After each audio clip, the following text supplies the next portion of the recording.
subscribe the channel and press the bell icon for upcoming videos. Hello friends, welcome to my channel Pharmacology Concepts by Rajesh Chaudhary, and in this video I will discuss about the psychosis and the antipsychotic drugs which are also known as the antipsychotic, neuroleptic, ataraxic और major tranquilliser. तो आज की video में हम बात करेंगे साइकोसिस या साइजोफ्रेनिया के बारे में और उनमें यूज़ होने वाले ड्रग के बारे में।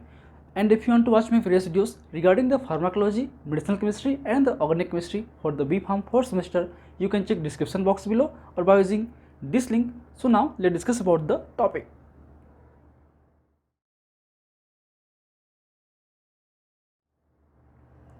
So antipsychotic drugs means the drugs which are used in the treatment of the psychosis.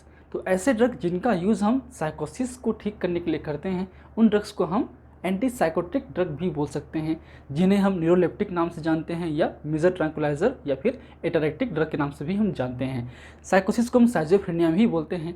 अगर आप जी.पेट के स्टूडेंट हैं तो थोड़ा सा आप जो इंट्रोडक्शन पार्ट है, इंट्रो पार्ट है, उसको भी आप पढ़िए। हमने ऑलरेडी पैथोफिजियोलॉजी के बारे में बात कर चुके हैं पिछले वीडियोज़ पे आपके साइजोफ्रेनिया को लेकर या साइकोसिस को लेकर, वही आपका सेम है। इसके अलावा बात करें हम लोग जो आपके जो ड्रग क्लासिफिकेशंस हैं वही बात कर चुके हैं, या फिर बात करें डोपामिन के बारे में, वो भी हम बात कर चुके हैं, जो कि इस वीडियो से रिलेटेड होगा, क्योंकि कहीं ना कहीं इसमें जो साइकोसिस में आपके डोपामिन का ही रोल है। बेसिकली साइकोसिस होता क्यों है, या तो आपकी बॉडी के अंदर में, खासकर ब्रेन के अंदर में आपका डोपामिन लेवल इंक्रीज़ हो जाता है, या फिर 5-HT लेवल इंक्रीज़ हो जाता है जिसको बोलते हैं सीरोटोनिन, या फिर आपके जो NMD लेवल है वो कम हो जाता है। तो बेसिक 3 थ्योरी थे, हमने ऑलरेडी बात कर चुके हैं साइजोफ्रेनिया वाले क्लास पे। सो आज की वीडियो में हम बात करेंगे ड्रग्स ट्रीटमेंट के बारे में, उनके बेसिक क्या फार्माकोलॉजिकल रोल है, क्या उनके इंपॉर्टेंस है, और ये जो टॉपिक है जी.पेट पॉइंट ऑफ व्यू से बहुत ही इंपॉर्टेंट है। इन टॉपिक से या इस टॉपिक से जो है आपके छोटे क्वेश्चन बनते हैं इंपॉर्टेंट, जो कि आपके म्यूजियम देखने को मिलते हैं कि आ सकते हैं। तो पहले हम बात करते हैं थोड़ा सा इंट्रोडक्शन के बारे में। तो बेसिकली आपका साइकोसिस क्या है, एक तरीके से ये मेंटल डिसऑर्डर्स है ना, इसको बोलते हैं पागलपन, जिसमें आपके हेलुसिनेशन या फिर जो परसेप्शन है वो डिस्टर्ब हो जाता है, थिंकिंग एबिलिटी है, बिहेवियर है वो चेंज हो जाता है। तो 2 टर्म्स मेन है, एक साइकोसिस एक न्यूरोसिस, ठीक है, दोनों को अलग टर्म्स हैं। तो बात करें पहले साइकोसिस की, तो उसमें 2 टाइप के हो सकते हैं। एक होता है आपका acute chronic organic brain syndrome, याद रखिए, acute chronic organic brain syndrome, जिसमें जो कॉग्निटिव फंक्शंस हैं, जो मेमोरी है, अटेंशन है, वो लॉस हो जाता है, जिसमें आपके डिलीरियम और डिमेंशिया वगैरह आते हैं, ठीक है।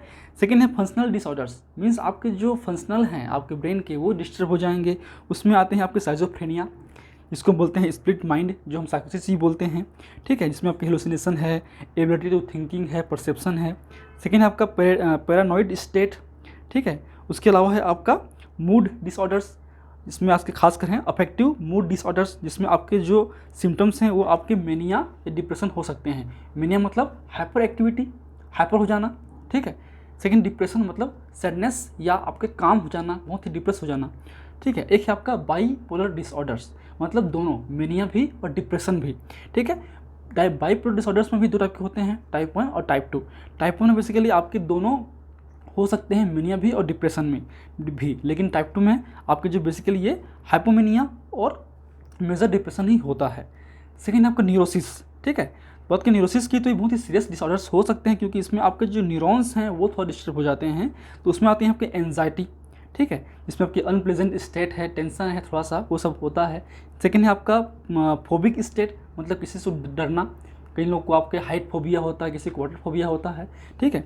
फिर आपका ऑब्सेसिव कंपल्सिव डिसऑर्डर, जिसको बोलते हैं OCD, मतलब किसी का चीज़ का ऑब्सेसिव होना। मान लो आप सफाई करने में बहुत अच्छा लगता है आपको, लेकिन आप बार बार सफाई कर रहे हैं, थोड़ा सा भी कोई मिसप्लेस हो गया, उसको ठीक कर रहे हैं, मतलब बार बार उसी चीज़ को करना, बोलना, उस तरीके से ऑब्सेसिव कंपल्सिव डिसऑर्डर्स है।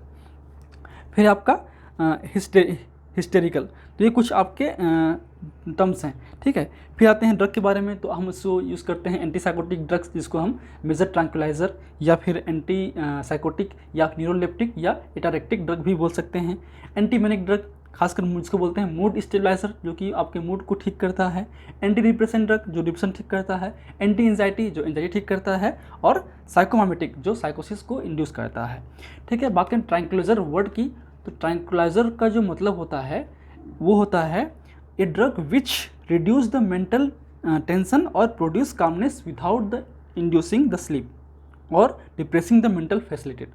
तो ऐसा ड्रग जो कि आपके टेंशन को, कामनेस को ठीक करता है, अच्छा करता है, लेकिन स्लीप इंड्यूस नहीं करता, सेडेशन नहीं करता। ठीक है, तो सुनने में लगा कि एंजाइटी जैसा ही है, एंटी एंजाइटी जैसा ही है, इसलिए इसमें जो है हम लोग एंटी एंजाइटी ड्रग को माइनर ट्रैंक्विलाइजर बोलते हैं, या फिर बेंजोडाइजेपिन लाइक ड्रग बोलते हैं, या फिर सेकेंड जो आपका है मेजर ट्रैंक्विलाइजर जिसको हम बोलते हैं एंटीसाइकोटिक ड्रग्स, या फिर क्लोरप्रोमाजिन लाइक ड्रग। ठीक है, अब बात करते हैं अब इनकी ड्रग क्लासिफिकेशंस की। तो आप स्क्रीन में देख सकते हैं आपके। तो बेसिकली इसमें 2 टाइप के ड्रग हम यूज़ करते हैं, एक होता है आपका एटिपिकल ड्रग, एक होता है टिपिकल ड्रग।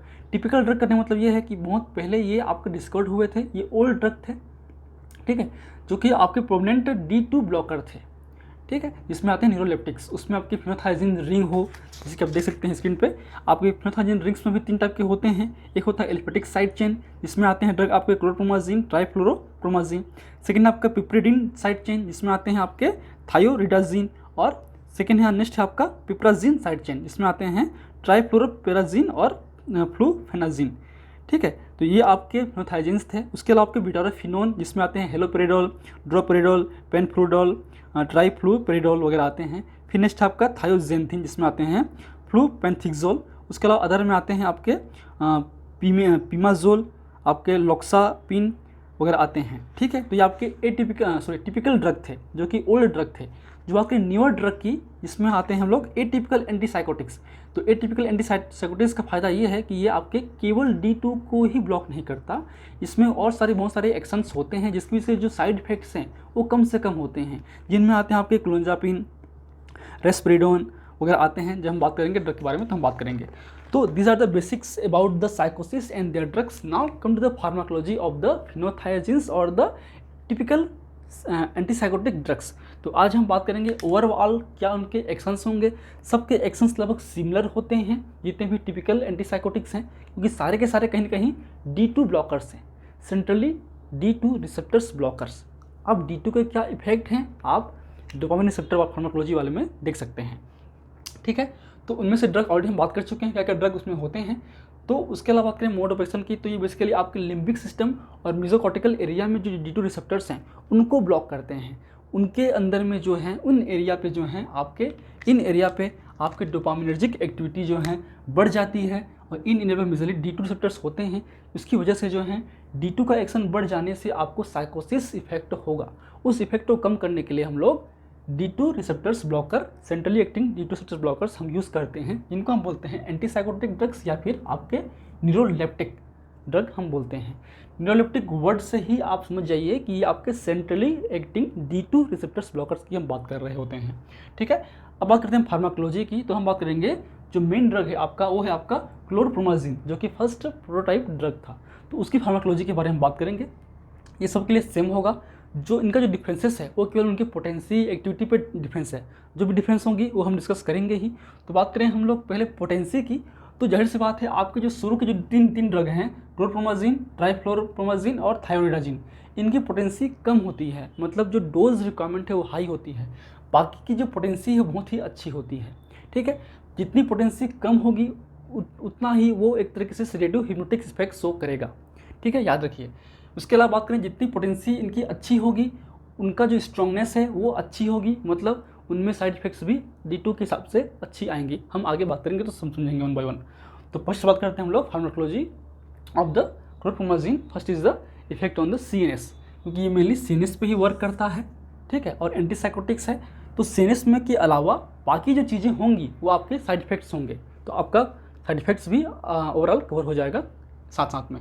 तो पहला आपका इन नॉन साइकोटिक पेशेंट, अगर हम इन ड्रग्स को नॉन साइकोटिक पेशेंट में जिनको साइकोसिस नहीं है उनमें दें तो क्या होगा। तो बेसिकली इट में पॉजिटिव ऑफ द थॉट को डिस्टर्ब करना, साइकोमोटर स्लोइंग, आपकी जो साइकोमोटर बिहेवियर हैं उसको स्लो करना, इमोशनल क्वेंटिंग, न्यूरोलेप्टिक सिंड्रोम्स जिसको हम बोलते हैं, ये सब इफेक्ट आपको दिखाई को मिलते हैं। इसके अलावा इट में produce the extra pyramidal motor side effects. तो ये क्या है, बेसिकली आपके जो लिम्बिक सिस्टम या मेसोकॉर्टिकल एरिया में जो है आपके पार्किंसन का भी रोल है।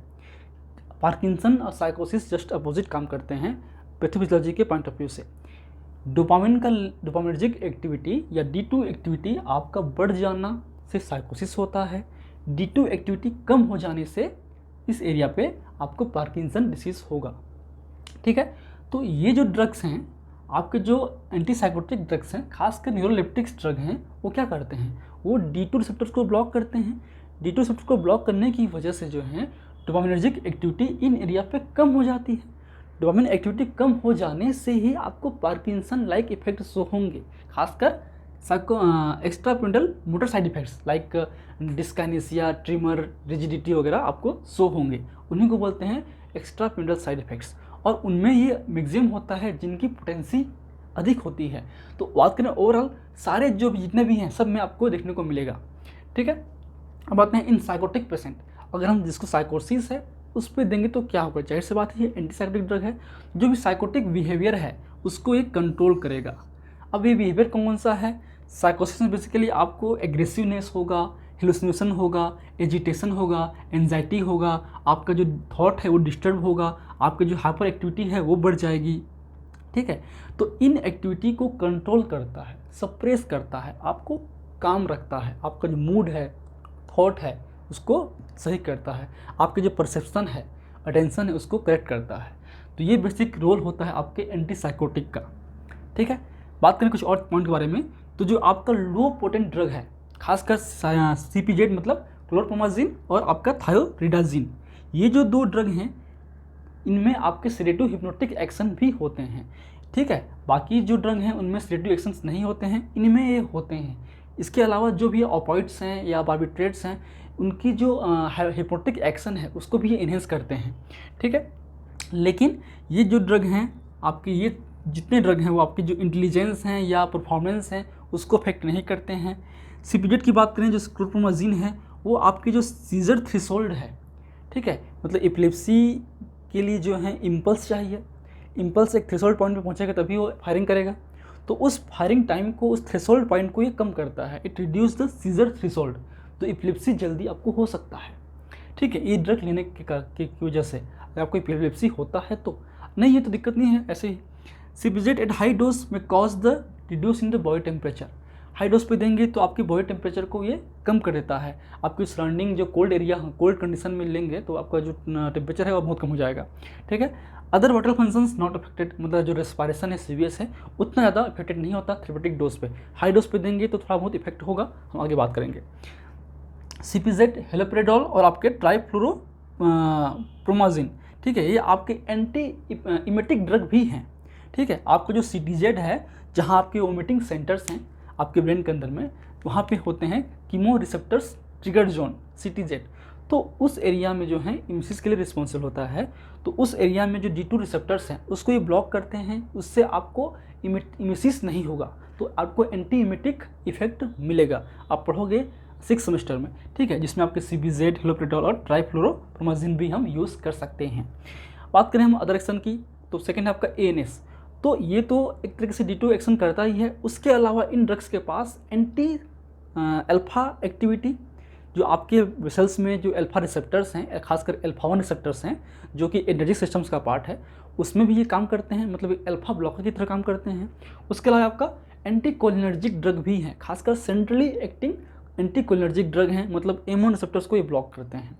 ठीक है, तो उनकी जो ब्लॉकिंग की एक्टिविटी है, प्रॉपर्टी है या जो एक्टिविटी है वो डिफर हो सकती है। बात करते हैं हम लोग, पहला है अल्फा ब्लॉकिंग एक्टिविटी, तो जाहिर सी बात है आपके जो लो पोटेंट ड्रग हैं उनमें अल्फा ब्लॉकिंग एक्टिविटी हाई होती है।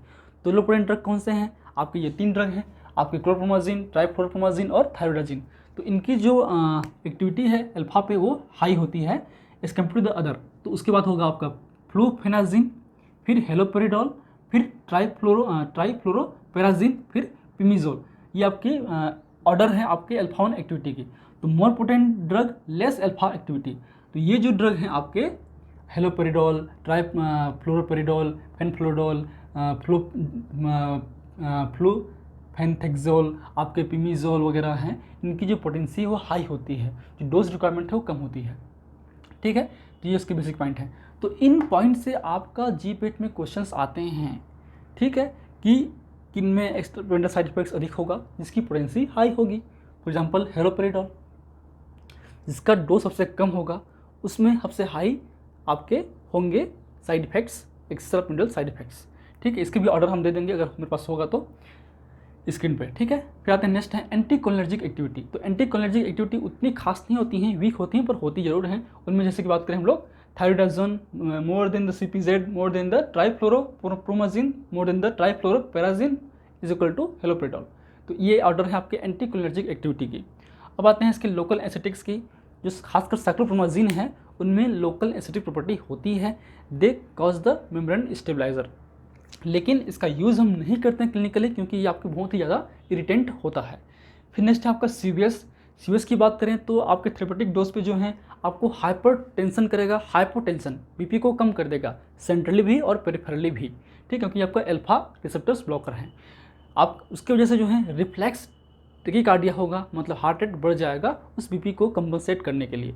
लेकिन हाई डोज पे देंगे तो आपके ये मायोकार्डियल डिप्रेशन भी करता है, आपकी जो हार्ट की एक्टिविटी है उसको भी कम कर देगा। उसके अलावा जो आपको जो ECG है, इलेक्ट्रोकार्डियोग्राम है, उसको भी अल्टर करता है। खासकर जो है आपको जो QT इंटरवल है उसको प्रोलॉन्ग करता है, और आपके जो T वेव है उसको सप्रेस करता है। तो जैसे कि नॉर्मल आपकी PQRST कॉम्प्लेक्स है, आपके ये ECG का पैटर्न है, तो ये आपका PQRS, तो ये Q और T के बीच जो इंटरवल है उसको ये लॉन्ग करता है इस तरीके से।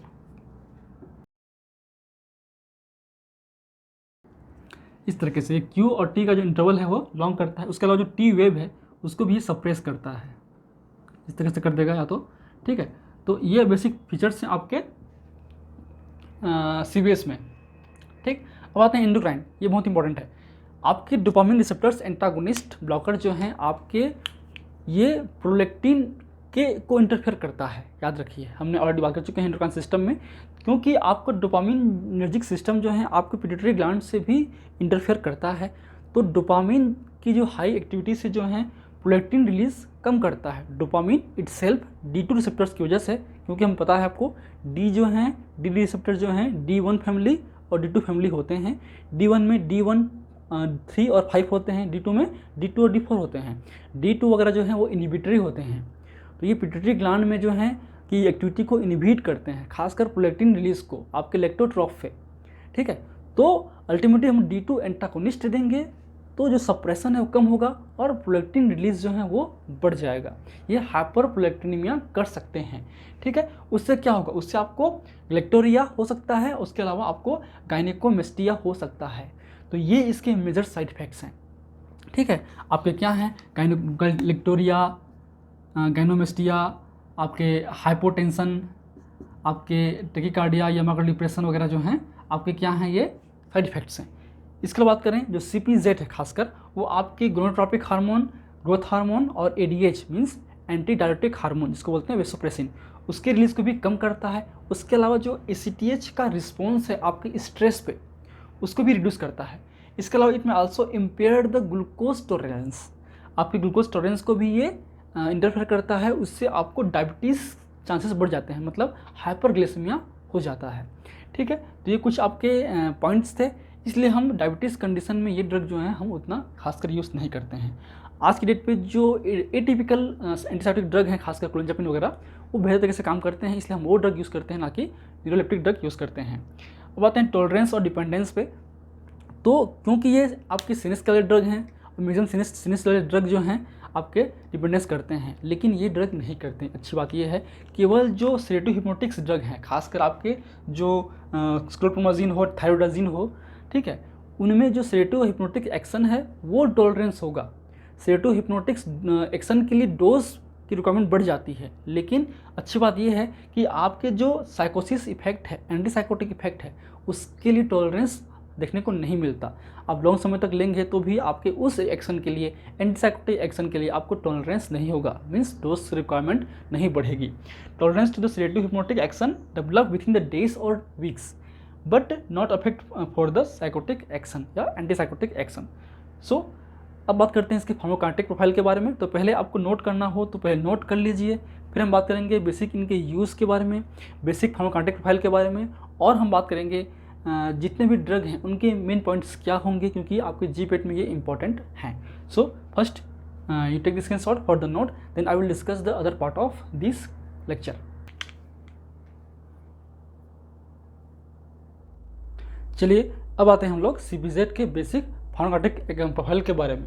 तो बेसिकली इसका जो ओरल एब्जॉर्प्शन है वो वेरिएबल होता है, प्रॉपर्ली एब्जॉर्ब नहीं हो पाता है, इसके बारे में जो है जानकारी उतना नहीं मिल पाता, मतलब ये अनप्रेडिक्टेबल एब्जॉर्प्शन होता है, इसलिए जो बायो अवेलेबिलिटी है वो भी कम होती है।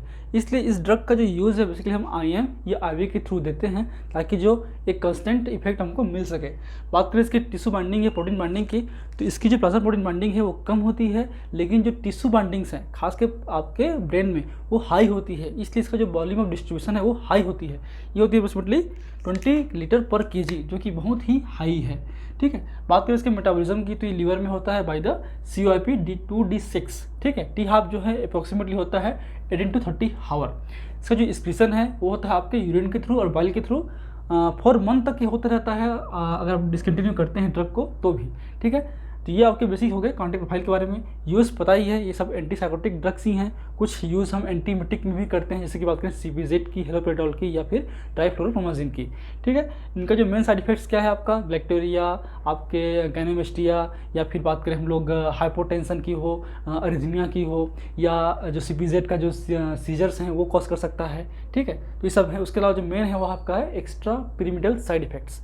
याद रखिए, जो सेंट्रली कोलिनर्जिक एक्टिविटी है जितनी पोटेंट होगी उसमें उतने ही EPS कम होगा, क्योंकि आप जो बात करें हम लोग EPS साइड इफेक्ट्स की, हम बात कर रहे हैं हम लोग पार्किंसन लाइक इफेक्ट की। तो पार्किंसन में बेसिकली 2 चीज़ें रिस्पॉन्सिबल होती है, एक होता है आपका कोलिनर्जिक सिस्टम, एक होता है आपका डोपामिनर्जिक सिस्टम। तो नॉर्मल केस में ये आपका डोपामिन है, ये एसिटाइलकोलिन है मान लीजिए, तो ये बैलेंस की तरह काम करते हैं। ठीक है, पार्किंसन होने से पहले अगर किसी कारणवश जो है डोपामिन का लेवल कम हो जाता है, जो कि बात करें हम लोग D2 एंटागोनिस्ट की, तो D2 एंटागोनिस्ट हो या फिर नेचुरली हो, उससे D2 का एक्शंस कम होगा तो आपको पार्किंसन लाइक इफेक्ट मिलेगा। ठीक है, EPS मिलेगा, extra pyramidal motor side effect, जिसमें डिस्काइनेसिया, रिजिडिटी, ट्रिमर वगैरह होंगे। ठीक है, तो अगर कोई ड्रग इस सिस्टम को, कोलिनर्जिक सिस्टम को भी कम कर रहा है, तो ये जो ड्रग हैं वो एंटी कोलिनर्जिक भी हैं। अगर जिसकी पोटेंसी हाई होगी मतलब वो उतनी अच्छी तरीके से कोलिनर्जिक सिस्टम को कम करेगा, तो वापस ये दोनों बैलेंस स्टेट पे हो गए। जब दोनों बैलेंस स्टेट पे हो गए तो EPS इफेक्ट उतना ही कम आएगा। इसलिए जो पोटेंट D2 एगोनिस्ट हैं उनमें EPS हाई होगा, और जो पोटेंट एंटी कोलिनर्जिक ड्रग हैं उनमें EPS कम होगा। ठीक है, तो उसी प्रकार जिसमें जो ये देखिए आपका जो ऑर्डर है आपका EPS का, तो उसमें आपके हेलोपेरिडोल और ट्राइफ्लोरोपेराजिन जो हैं, इन दोनों का जो EPS इफेक्ट है वो हाई होता है, क्योंकि इनमें सबसे लोवेस्ट एंटी कोलिनर्जिक एक्टिविटी है। उसके अलावा आपके नेक्स्ट है आपका ट्राइफ्लोरोप्रोमाजिन, देन CPZ, देन थायोरिडाजिन। तो ये उनके ऑर्डर हैं EPS के। जितना स्ट्रॉन्ग D2 को बाइंड करेगा उतना अधिक EPS होगा, जितना एंटी कोलिनर्जिक होगा उतना ही EPS कम होगा। ठीक है, अब आते हैं इंडिविजुअल ड्रग के बारे में, क्या उनके इंपॉर्टेंट पॉइंट्स हैं। तो बात करें हम लोग ट्राइफ्लोरोप्रोमाजिन की, तो एक तरीके से मोर पोटेंट होता है आपके CPZ के कंपैरिजन पे। इसका जो यूज़ है हम एंटीमेटिक में भी करते हैं। इसके अलावा जो इसका जो साइड इफेक्ट्स हैं आपके मसल्स डिस्टोनिया इन चिल्ड्रन हो सकता है अगर आप IM यूज़ करेंगे तो। नेक्स्ट है आपका थायरोडाजिन, जो कि आपकी सबसे लो पोटेंसी होती है, और इसलिए इसका जो इसमें जो है आपकी एक तरीके से मार्क्ड एंटी कोलिनर्जिक एक्टिविटी होती है। ठीक है, जब से ये सबसे लो है मतलब इसमें एंटी कोलिनर्जिक में हाई होगा। ठीक है, उसके अलावा बात करें इसमें लो EPS होगा, क्योंकि सबसे ये एंटी कोलिनर्जिक एक्टिविटी इसमें मार्क्ड होती है। ये जो है आपका अरिथमिया कॉज कर सकता है, इम्पेयर्ड सेक्स फंक्शन कर सकता है, और आपके आई डैमेज भी कर सकता है।